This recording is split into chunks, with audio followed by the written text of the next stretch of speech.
This is Akashvani. In the program Spotlight, now we bring you a discussion on cabinet decisions. The participants are K.V. Prasad, political analyst, and Gaura Dhawanlal, anchor. Mr. Prasad, Cabinet Committee on Economic Affairs has approved a few decisions today, important ones. The first one being an increase in the minimum support prices for all mandated Kharif crops for the marketing season 2023-24. This was expected, the increase was expected, the amount was expected.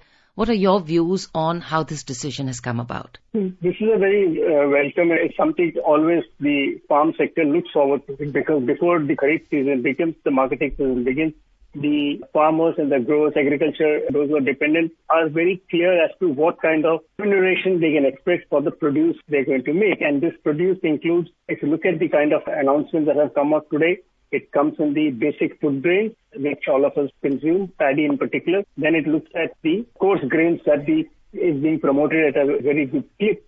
And thirdly, we are also looking at other aspects of that, the oil, tea and pulses, because all these go on to form your food that goes on the table almost on a daily basis. Of course, on the side, we also have the cotton. So I think all these are very good mix, because this is a season, and I said if you announce it well in advance, the farmer knows is assured as to what kind of remuneration can the farmer expect for the produce that he's going to work on in the next season. When we talk of farming, Mr. Prasad, we also know that because land holdings are not very large, and hence though profitability, like when we talk of expected margin levels, bajra is 82%, the soybean is 52%, til is 58%. The margins are high. What do you think is the reason that our farmers are still, I would say, economically at the lower end of the scale? There are multiple reasons, of course, but one is always the concern that has been talked repeatedly year after year, season after season, by all the policy makers, policy planners. Debates in Parliament do always tell us that the farmers continue to be in distress because of the crisis in agrarian, as they call.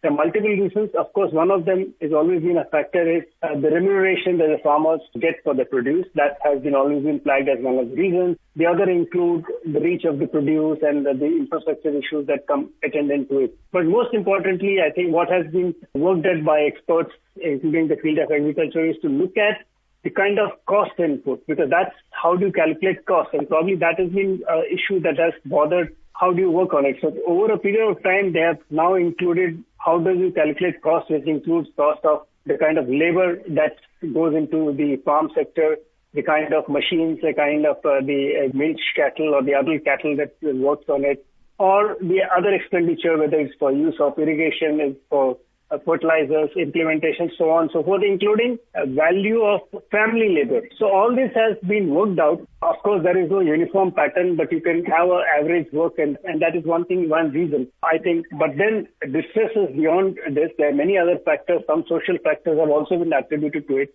But as the government has promised, is working on to try and double the income of farmers over a period of time, I think it's a work in progress. We'll have to wait as it goes on. Absolutely. I think identifying the problem is a huge step, and once that is done, I think there is clear intent to go forward. When we talk of diversification and encouraging crop diversification through minimum support price increases, how do you think this helps?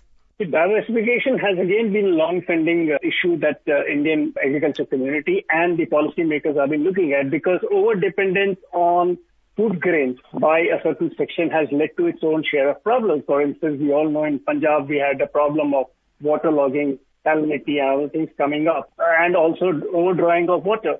So all these have been there. So if you look at the diversification has also been talked about in coarse grains. We all know we are celebrating the International Day of Millet. One of the bigger advantages, apart being it is nutritious, these coarse grains, especially would require less of water. So that's also a little more environment friendly, because we'll be dependent less on drawing groundwater. As it is, we are all concerned, everybody's concerned on the falling water tables. So, you can't take away one issue and attend only one. It has to be a holistic approach. So you move pieces by pieces. Also try and, again, the other aspect, if you look at it, if I take you to the pulses, we know that India consumption of pulses is very high and we depend on imports of pulses.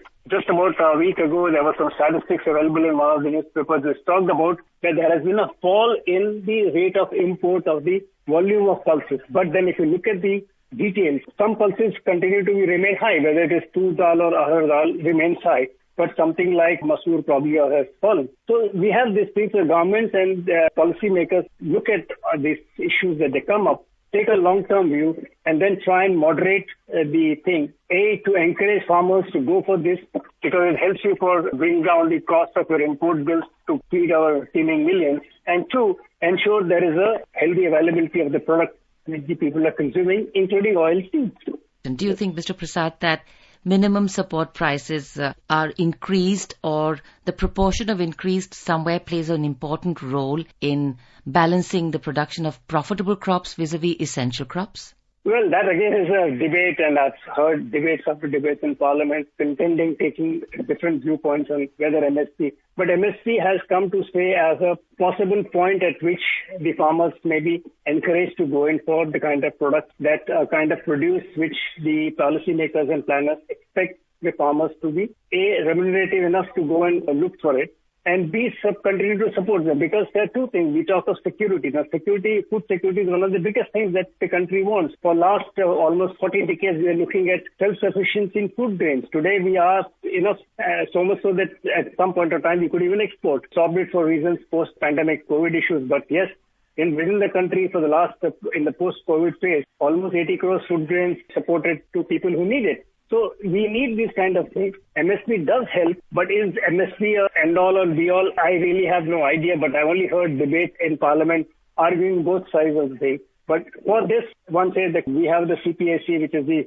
Cost Committee of the Agriculture, which looks into it on a regular basis and keeps modifying its MSP so that people who are in the business, people who are in the farm sector, find reasonable reasons to continue to do what they're doing. Helping us understand the meaning of self-sufficiency. When we say we are self-sufficient in food crops or in food, what really does that mean? Well, if you really go back, there is a historical reason to it. In the early 60s, we had a problem of food grains. I mean, if you look at the time of independence, soon after that, we had very scarcity of food. And so much so, we had to urge, there is a postal stamp which says grow more food. If you go back and look into the philately, It tells you. So that was the focus of this country. We had to import food grains from America, what used to be known as a very famous PL 480. But those were very terms which many Indians didn't like at that point of time because it hurt your national sentiment. But yet, over a period of time, the Indian farmers, thanks to the scientists who worked on the high-yielding variety program, brought in modern technology. We had the people coming in in the agricultural research sector who worked with the farmers and ensured that today where we are self-sufficient. We can feed our people. And as I said, at some point of time, we also had enough food grains to send it in the export basket. Moving on to the Union Cabinet's decision, which is the third revival package for BSNL, including the allotment of 4G and 5G spectrum for BSNL through equity infusion. Connectivity, remote connectivity, a huge thrust on that is through the BSNL. Is this the primary aim? Also to not only to revive BSNL, but also to ensure connectivity? Well, one of the good things is, of course, this is the third package, as we all read about it, between 2019 and now. This is the third time the government has infused given a financial package for BSNL. As we all know, it's a public sector taking. Once upon a time, it had a very big market share in this country. And BSNL had a wonderful infrastructure that it had a wide network, especially in the rural India. It reached remote corners of this country through its infrastructure and gave service to people. But over the period of time, because of the technology having changed and very fierce and sharp competition coming up in the private sector, somehow the BSNL fell back both in its market share and was unable to keep pace with it. So I think that's one reason why the government knows that BSNL is one area where it has a very wide network available in this country. There are times when I don't know if you have experienced that I have traveled in some of the remote areas where connectivity was largely through this BSNL network. We didn't have much, I'm not talking now, but about a few years ago. But over a period of time, these things change. So to keep pace with technology, and when today you're talking of digital India, digital India would mean that you need faster connectivity. We all experience good connectivity in cities. But what about tier 2 cities? What about tier 3 cities? What about the rural village area where government wants to encourage people to shift to that mode of communication? So you need 4G, you need 5G. That requires investments and also make it competitive for BSNL to come back and allow itself pitch with other competitors in the private sector. So when we talk of revival packages for PSUs And to support them, of course, there is an angle of, we have certain socialist principles of equity, which always a capitalist or a pure democracy cannot fulfill. And when we have organizations like BSNL being supported to reach the far corners so that the principle of equity is followed, do you think that this somewhere we can bring our PSUs, particularly telecom, where the competition is huge, to becoming actually competitive in the market?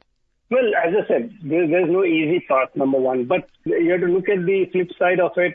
You have a huge infrastructure base available. For instance, the figures that government has provided shows that it still has a very strong growth in the home fiber segment. And it says the home fiber segment subscriber base of BSNL in the month of May is something like close to 31 lakhs. And they had a revenue of almost 2,000 crores. Now, if you really compare in terms of others, you might say, but then these investments have been made. They're already there. And then you need to make sure that, and there's a large workforce which is dependent on that. It's not just BSNL is just a humongous entity which has no face and name. It has a name of itself and it has people working for it. So everything works on it. And if you're looking at, we are talking of a 4G technology, the things have changed and we are looking at indigenous 4G technology to be developed. So this is one where already I think BSNL has started deploying this technology in some areas.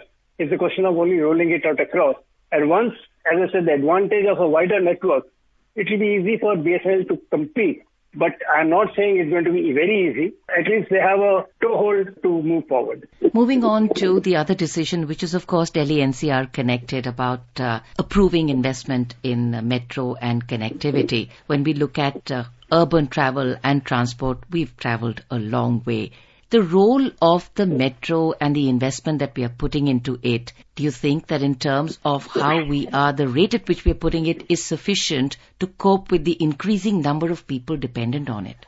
Well, modern day connectivity requires, because we have argued this, and when the metro issue began somewhere in the mid-80s, it used to be known as MRTS. I mean, that was the whole thing. Mass Rapid Transport System, and that project began somewhere in the 80s. By the time it was conceptualized and rolled out by the year of 2000, and today we are almost 25 years, 23 years down the line. We all know every individual who has been in a city like Delhi and probably other cities which are now metro have enjoyed, rather benefited from this kind of a network. This has, of course, other side is reducing the number of vehicles on the roads and the cities, trying to declog the cities and its routes. Also, environmentally contributing because there will be less pollution contributing by the vehicular emissions. So this is a two-pronged thing. And finally, we are talking of NCR, the National Capital Region of Delhi. Anybody who comes to Delhi or people are in Delhi, we all know in the nearby cities, it's probably true of some other cities too, metropolis, that people who stay in a city like Delhi travel to cities like Gurgaon, Faridabad, Noida and Ghaziabad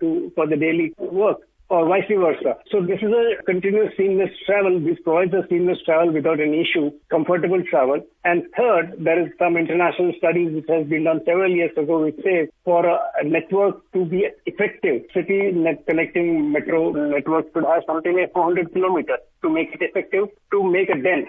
And today, if you look at it, Delhi Metro in phase 4 or phase 5 will be close to that figure. So if you have to add to these networks and make sure that people have a seamless travel, and a city like Gurgaon, we all know that Gurgaon is favored destination of many international, multinational companies. Either they have their offices there or some of their high-end people do stay there. And of course, there is Cyber City, so it all gets connected. So we spoke of seamlessness, Mr. Prasad. Thank you for the sheer seamlessness of your conversation. Thank you for joining us today. Thank you very much. You were listening to a discussion on cabinet decisions. The participants were KV Prasad, political analyst, and Gaura Dhawanlal, anchor. This program was produced and presented by the News Services Division of Akashvani. You can listen to it on our mobile app, News on AIR. This program is also available on our YouTube channel, News on AIR Official. You may share your feedback about this program through email at airnsdtalks@gmail.com or WhatsApp on 928-909-4044.